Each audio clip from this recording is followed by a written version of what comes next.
My name is Mike Brumfield. What I have before you is a book called Heaven is Space Up. This is my fifth book. I wrote this specifically in response to a special that Barbara Walters had called Where's Heaven 3 years ago. The funny thing is nobody said up, and I was waiting for that response. That is primarily the meat of my book. That since the beginning of time, everywhere you go, primitive man always said heaven is the sky. And yet today it's become a spirit world. It's become a dimension. It's become a frame of mind. It's become anything but up in the sky. And it really blew me away that every time she interviewed someone from Franklin Graham, Billy Graham's son, to the Dalai Lama, who didn't know where heaven was. None of them knew, and she laughed and said, "Why don't they say it's up?" Overwhelmingly, I was more surprised that even though she saw this irony, that none of them just stated the simple evidence that came from their writings, from their pictures, their hieroglyphs. None of them set up in the sky, but I was even more blown away that none of them saw the significance of this evidence that primitive man was telling his children that he was in contact with beings from the sky, was telling them that's where heaven was, that's where they lived.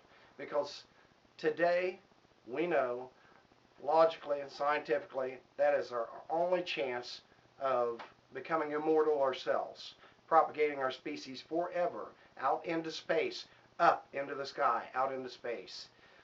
I've always said, Captain Kirk said it best, space, the final frontier. It is intelligent life anywhere in a universe that evolved on a planet. Once it became intelligent about itself and was afraid of death, its primary goal would be to sustain life for the offspring for the future and to ultimately try to achieve immortality of its species. It can only do it by going up, because Earths are born and they die. They come into existence, they go out of existence. And the one thing that always remains is space, the final frontier, where Mother Nature can't take you out. You can take Mother Nature out of the equation. You can conquer Mother Nature. You are in control of your destiny in space. Even more significant than not having any of those guests on her esteemed panel. Again, she had a scientist on there. I don't think it was Michio Kaku. I'd have to go back and look at it. But she had somebody in comparison to Michio Kaku.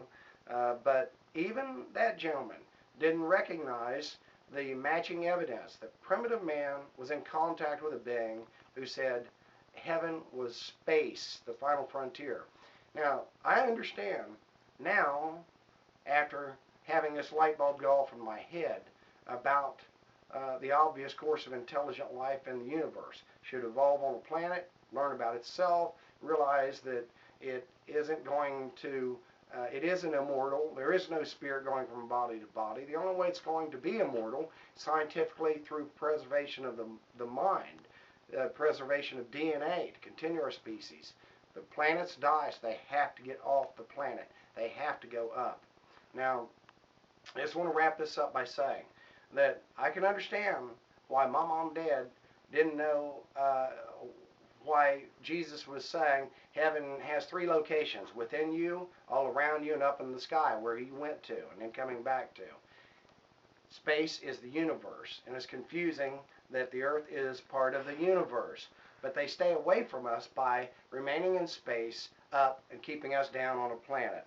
The most significant thing that I've discovered beyond that, and that is huge, that to understand that up is space, the universe is confusing because heaven and earth is only separated by the fact that they can stay away from us up in the sky, because the earth is part of the universe. The earth is part of heaven. Heaven's here. Heaven's the universe. But this is significant. This is a flying saucer that I filmed in Phoenix, Arizona with a partner, Jeff Willis.